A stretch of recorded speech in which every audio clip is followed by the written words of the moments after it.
की, भारत माता की, भारत माता की। वंदे वंदे वंदे। वृंदावन बिहारी लाल की, राधा रानी की, बलदाऊ जी महाराज की। जय श्री राम, जय जय श्री राम।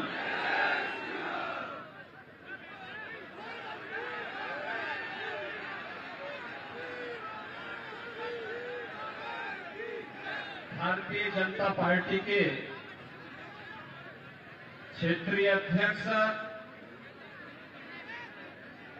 श्री गुरविजय सिंह साके जी, उत्तर प्रदेश सरकार में मंत्रिमंडल के मेरे सहयोगी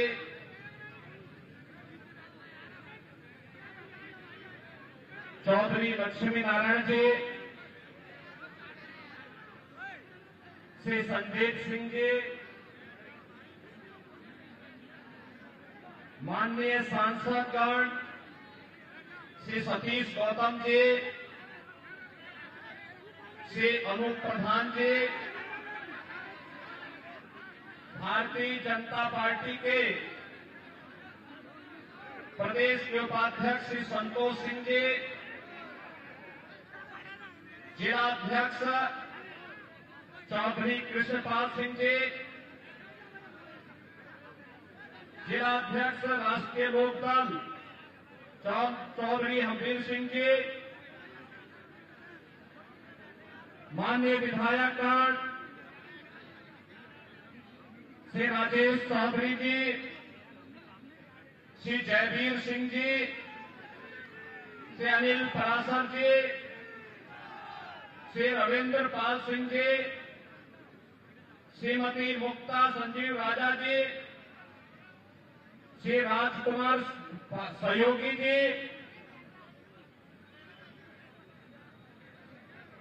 श्री आरपी सिंह जी और भारतीय जनता पार्टी राष्ट्रीय लोकदल के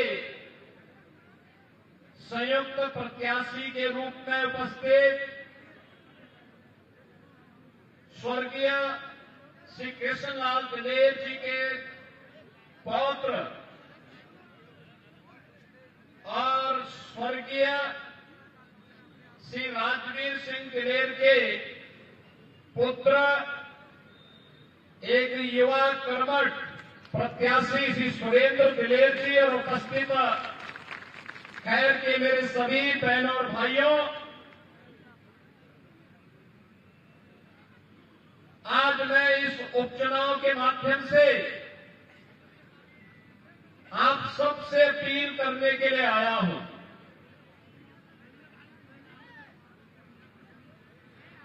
अलीगढ़ कैसा होना चाहिए,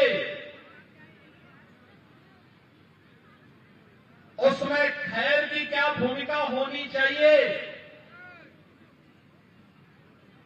इसके बारे में चर्चा करने और जब अपना जनप्रतिनिधि होता है तो उसका लाभ किस रूप में प्राप्त होता है, इसके बारे में बात करने के लिए आपके बीच आया हूं। बहनों और भाइयों, अभी हाल ही में आपने हरियाणा विधानसभा के चुनाव के परिणाम को देखा होगा। लोग तमाम प्रकार की चर्चाएं करते थे,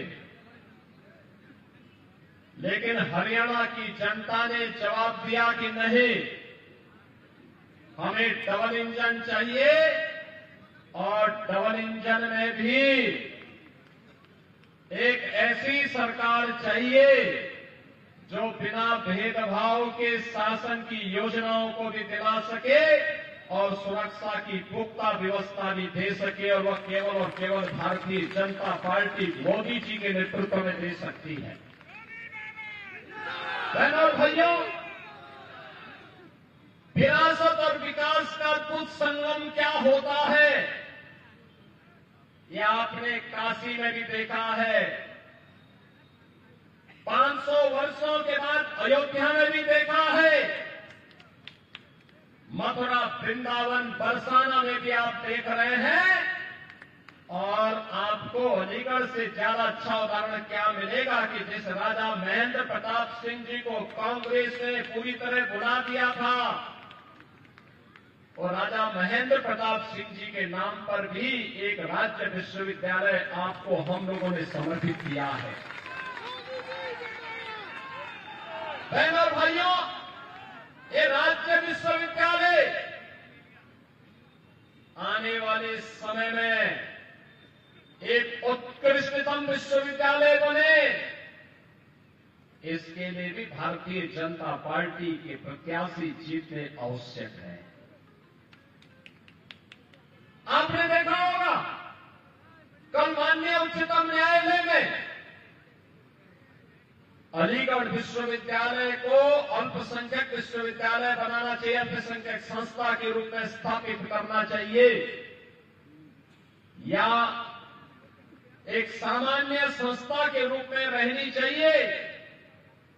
कल माननीय उच्चतम न्यायालय में इस पर बहस हो रही थी। आज याद करिए, ये कैसे हो सकता है कि भारत के संसाधनों से पलने वाला, भारत की जनता के टैक्स से चलने वाला एक ऐसा संस्थान जो अनुसूचित जाति, जनजाति और पिछड़ी जाति के लोगों को कोई आरक्षण नहीं देता है, लेकिन वहां पर मुसलमानों के लिए 50% आरक्षण की व्यवस्था वे लोग अपने स्वयं के माध्यम से करने का प्रयास करते हैं। और यही मामला चल रहा है माननीय उच्चतम न्यायालय में। बहनों और भाइयों, भारत का संविधान अनुसूचित जाति, जनजाति को और मंडल कमीशन की रिपोर्ट के आधार पर पिछड़ी जाति के लोगों को आरक्षण की सुविधा देता है, लेकिन इस सुविधा अलीगढ़ मुस्लिम विश्वविद्यालय में क्यों नहीं मिल पाती है? क्यों नहीं मिल पाती है? जब भारत का पैसा लगा है तो अनुसूचित जाति, जनजाति और पिछड़ी जाति के लोगों को भी वहां आरक्षण की सुविधा का लाभ मिलना चाहिए, नौकरी में भी मिलना चाहिए, और अनुसूचित जाति और पिछड़ी जाति के बच्चों को प्रवेश में भी वहां ये सुविधा प्राप्त होनी चाहिए थी। लेकिन क्यों बंद किया गया? क्योंकि कांग्रेस नहीं चाहती है, समाजवादी पार्टी नहीं चाहती है,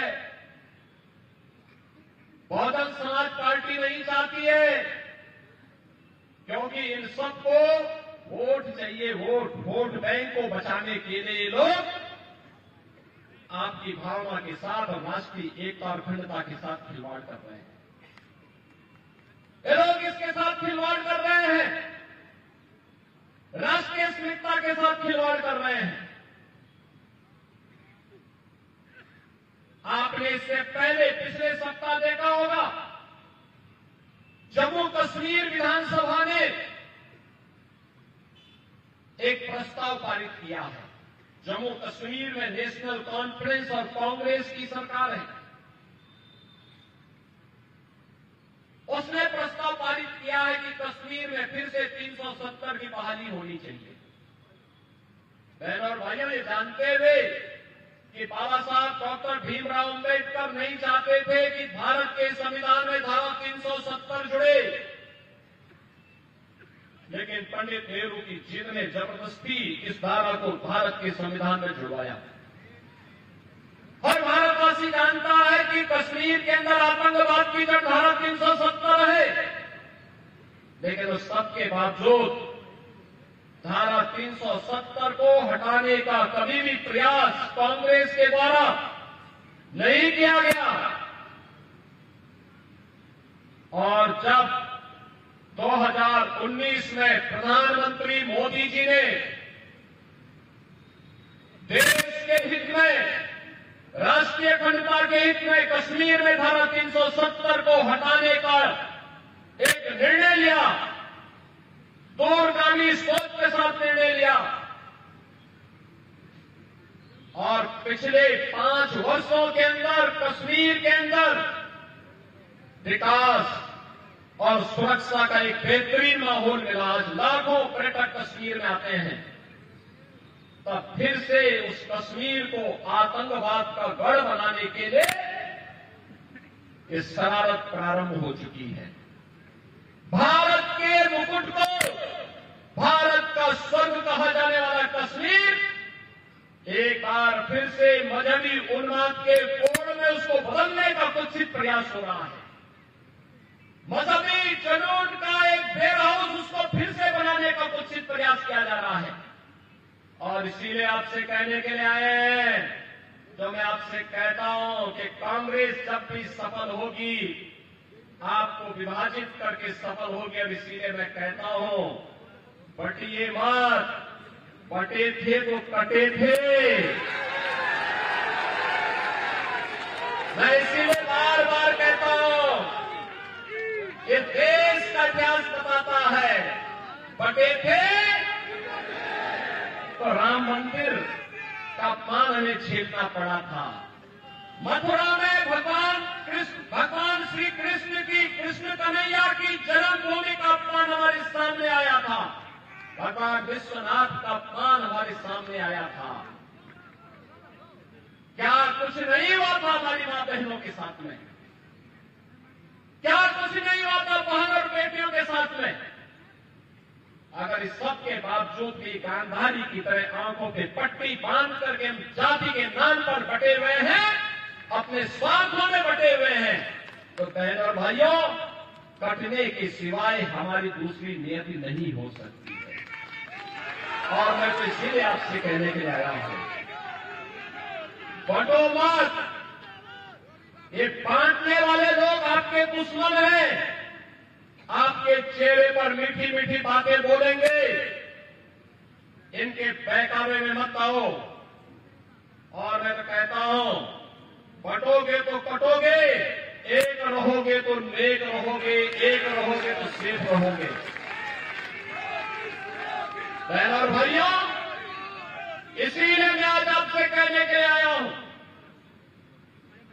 आपने 2017 के पहले के उत्तर प्रदेश को देखा है, 2017 के बाद का उत्तर प्रदेश भी आप देख रहे हैं। यही अलीगढ़ था, यही अलीगढ़ था। हर 10 दिन में यहां कर्फ्यू लगता था या उपद्रव होता था। आज 7.5 वर्ष में कोई उपद्रव हुआ? कोई उपद्रव करने की हिम्मत कर पाएगा क्या? कोई गुंडागर्दी करने का दुस्साहस कर पाएगा क्या? उसको भी मालूम है, जो उपद्रव करेगा, निर्दोष व्यापारियों की दुकानों पे आगजनी करेगा, बेटी और बहन की इज्जत के साथ खिलवाड़ करेगा। एक तरफ यमराज इंतजार कर रहा होगा उसका, और दूसरी ओर बाप दादों ने अगर कोई संपत्ति अर्जित की है तो संपत्ति भी कब्जे में लेकर के गरीबों में बांटने का काम कर देंगे। बहनों और भाइयों, ये यूपी के परसेप्शन को सुधारना है। ये यूपी वही यूपी है, हर तीसरे दिन दंगा होता था, कर्फ्यू महीनों लगता था, पर्व और त्योहार शांतिपूर्ण तरीके से नहीं मनाए जाते थे, अराजकता चरम पर थी, गुंडागर्दी चरम पर थी, अव्यवस्था का आलम क्या था कौन नहीं जानता है, कौन नहीं जानता है। गरीब को राशन नहीं मिलता था। प्रधानमंत्री आवास के नाम पर उस समय इंदिरा आवास योजना 20,000 रुपया आता था, वह भी एक गांव में एक व्यक्ति को, किसी को शौचालय नहीं मिलता था। पेंशन भी केवल समाजवादी पार्टी के लोगों को मिलती थी, शेष गरीबों को नहीं मिलती थी। वृद्धावस्था पेंशन हो या निराश्रित महिला पेंशन। और बहनों और भाइयों, ये डबल इंजन की सरकार आई है। आज उत्तर प्रदेश के अंदर 56 लाख गरीबों का एक एक आवास बन गया है। 56 लाख गरीबों का 2,62,00,000 परिवारों का घर में शौचालय बन गया है। 1 करोड़ परिवार ऐसे हैं जिनको उत्तर प्रदेश के अंदर वृद्धावस्था पेंशन, निराश्रित महिला पेंशन और दिव्यांग जन पेंशन में 12,000 रुपये सालाना सरकार उपलब्ध करा रही है। डबल इंजन की सरकार उपलब्ध करा रही है। बहन और भाइयों, 15 करोड़ लोगों को फ्री में राशन पिछले 5 वर्ष से लगातार प्राप्त हो रहा है। विकास भी यानी गरीब कल्याणकारी योजनाएं भी है और विकास भी है। आज अलीगढ़ की कनेक्टिविटी, आज एयरपोर्ट आज पर चालू हो गया है। और यही नहीं, डिफेंस मैन्युफैक्चरिंग कॉरिडोर का भी एक महत्वपूर्ण हब आज अलीगढ़ बन रहा है। सदैव कल्याण सिंह जी ने जो सपना देखा था अलीगढ़ के लिए, हार्डवेयर का एक सेंटर ये बने, यहां का ताला उद्योग भी पुनर्जीवित हो गया है और साथ साथ डिफेंस मैन्युफैक्चरिंग कॉरिडोर का भी एक महत्वपूर्ण हब बनकर के आज स्मार्ट सिटी के रूप में अलीगढ़ देश और दुनिया के अंदर अपनी एक नई पहचान बना रहा है। आज तो हमने आपकी विरासत के प्रतीक राजा महेंद्र प्रताप सिंह जी की स्मृति को जीवंत बनाए रखने के लिए उनकी नाम पर एक विश्वविद्यालय की स्थापना भी अलीगढ़ में कर दिया है। अब तो अलीगढ़ में अपना विश्वविद्यालय हो गया है। विश्वविद्यालय के लिए आपने ताली नहीं बजाई, लगता पढ़ने लिखने में रुचि नहीं है क्या? अरे विश्वविद्यालय आपकी पीढ़ियों को बनाएगा, ये एक दिन के लिए नहीं है, कई कई पीढ़ियों को बनाने का कार्य करेगा। और याद करना, इसको एक प्रतिस्पर्धा में लेके आना है कि अब राजा महेंद्र प्रताप सिंह जी का विश्वविद्यालय वहां आगे बढ़ता है या ये भी आगे बढ़ता है। बहनों भाइयों, उस प्रतिस्पर्धा के लिए आज अलीगढ़ को खड़ा किया गया है। आज अलीगढ़ स्मार्ट सिटी है। अलीगढ़ आज स्मार्ट सिटी के रूप में विकसित हो रहा है। विकास और विरासत का यह अद्भुत समन्वय, सुरक्षा और समृद्धि का एक अद्भुत समन्वय अलीगढ़ को एक नई पहचान दिला रहा है। और उन स्थितियों में भी अगर हम लोग उन लोगों को मौका देंगे जो लोग अपने करतूतों से ही जाने जाते हैं, कारनामों से ही जाने जाते हैं। समाजवादी पार्टी, इसकी पहचान क्या है? इसका असली चेहरा देखना है। अयोध्या में निषाद और कश्यप जाति की बेटी के साथ इनके नेता ने जो किया था, मोइन खान ने जो कृत्य किया था, वो किसी से छुपा हुआ है क्या? इनके एक नेता कन्नौज में भी है, उसने जो कृत्य किया था एक बेटी के साथ में। बहनों और भाइयों, सभ्य समाज के लिए कलंक है। और मैं इसीलिए बार बार कहता हूं, ये लाल टोपी काले कारनामे, इसको पनपने मत दीजिए। उत्तर प्रदेश को ये लोग फिर से जो विकास की मुख्य धारा के साथ जुड़ करके सुरक्षा और समृद्धि का एक मानक तय कर रहा है, यह फिर से उत्तर प्रदेश को अराजकता की ओर धकेल देगा।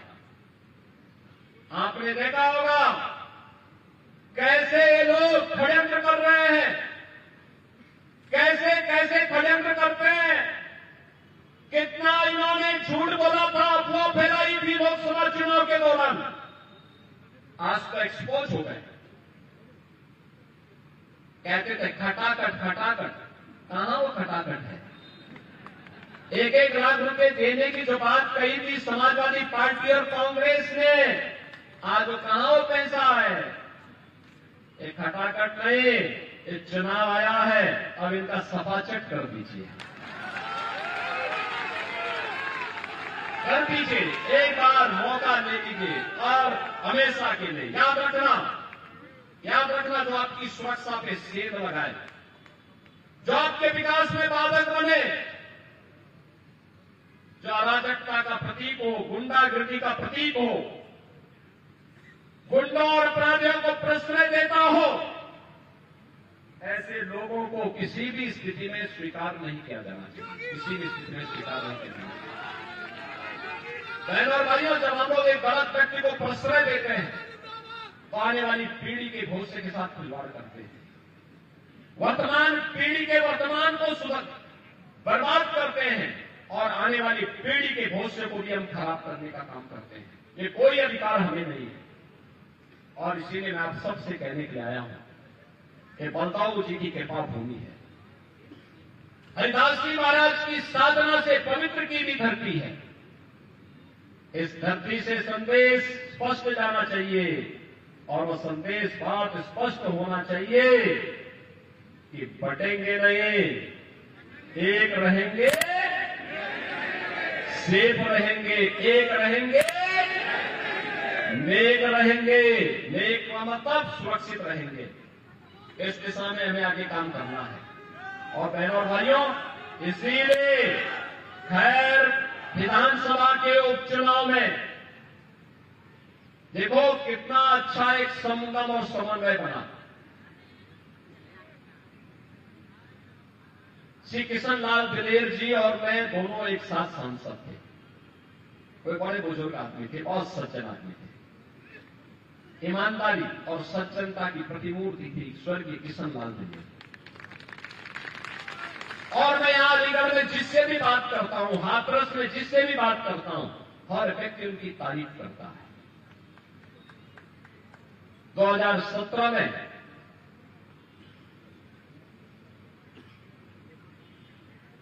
और उसके बाद 2022 में आपने से अनूप प्रधान को यहां पर विधायक के रूप में चुना।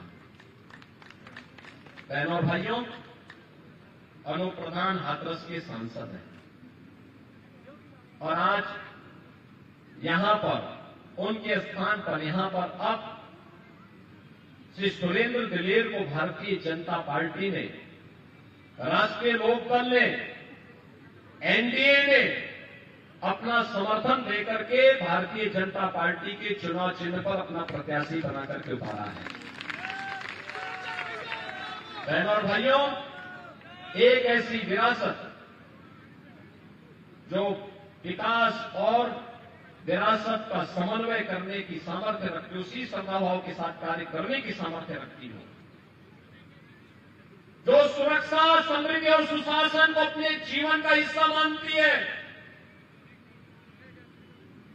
जिन्होंने सब और सब परिस्थितियों में, मुझे याद है श्री राजवीर सिंह दिलेर का टिकट कटा था। मैं चुनाव प्रचार के लिए आया था। इसी अलीगढ़ में मैंने उनसे बातचीत की। मैंने कहा देखो पार्टी का जो निर्णय है, उन्होंने कहा पार्टी मेरी मां है, पार्टी का जो निर्णय होगा मैं उसको स्वीकार करूंगा और पार्टी का टिकट जिसको मिलेगा मैं उसके साथ खड़ा रहूंगा। जब मैं श्री अनूप वाल्मीकि के प्रचार के लिए आया था, मैं देख रहा था राजवीर सिंह दिलेर हर एक सभा में खड़ा है, साथ में खड़ा है। बहनों और भाइयों, राजवीर दिलेर को भी तमाम प्रलोभन मिले होंगे, लेकिन वे टस से मस नहीं हुए। उन्होंने कहा नहीं, ये मेरी पैतृक परंपरा है कि मेरे पिता भी भाजपा के साथ आजीवन जुड़े रहे और मैं भी भाजपा के साथ आजीवन जुड़ा रहूंगा। और भारतीय जनता पार्टी के साथ जुड़े रहते रहते अंतिम क्षण तक वो व्यक्ति कार्य करता रहा। आज सुरेंद्र दिलेर को इसलिए भारतीय जनता पार्टी नेतृत्व ने टिकट देकर के अपना प्रत्याशी बनाकर आपके बीच उतारा है। मेरी आप सबसे अपील है, चुनाव चुनाव होता है, उपचुनाव को हल्केपन से नहीं लेना चाहिए, क्योंकि लोग उपचुनाव को लेकर के अक्सर मानते हैं चलो हो जाएगा। उत्साह का अभाव दिखता है, पब्लिक अपने कार्यों में व्यस्त रहती है। मेरी आप सबसे अपील होगी, इतनी बड़ी संख्या में आप लोग यहां पर आए हैं, अगर आप गांव-गांव जाकर के अभी से आप लीड करिए, मंच के नेता आपके पीछे पीछे रहेंगे, आप आगे आगे चल करके भाजपा को जिताने के लिए काम करिए, कमल खिलाने का काम करिए, सुरेंद्र दिलेर को जिताने का काम करेंगे। और मैं आपको आश्वस्त करता हूं, अलीगढ़ या खैर सुरक्षा की भी गारंटी लेंगे और विकास का कार्य जितना आप यहां के लिए कहेंगे उतने विकास के कार्यों से आपकी खैर को भरने का काम भी करेंगे। आप लोग सभी सहमत हैं? सभी लोग सहमत हैं? सुरेंद्र गडेल को अपना आशीर्वाद देंगे? सभी लोग देंगे? तो फिर 20 नवंबर को याद रखना, 20 नवंबर को कमल चुनाव चिन्ह पर श्री सुरेंद्र गडेल को भारी बहुमत से विजयी बनाने के लिए आपको कार्य करना है। करेंगे? करेंगे? दोनों हाथ ला करके बोलो भैया, सबके हाथ नहीं उठे हुए, सब लोग अपने हाथ ला करके, दोनों हाथ ला करके बोलो। सभी लोग सहमत हैं? सभी लोग सहमत हैं? तो मेरे साथ बोलेंगे, भारत माता की, भारत माता की, भारत माता की जय श्री राम, जय जय श्री राम। बहुत बहुत धन्यवाद। पूज्य महाराज जी, हम सौभाग्यशाली है कि हमारे प्रदेश के मुखिया का संदेश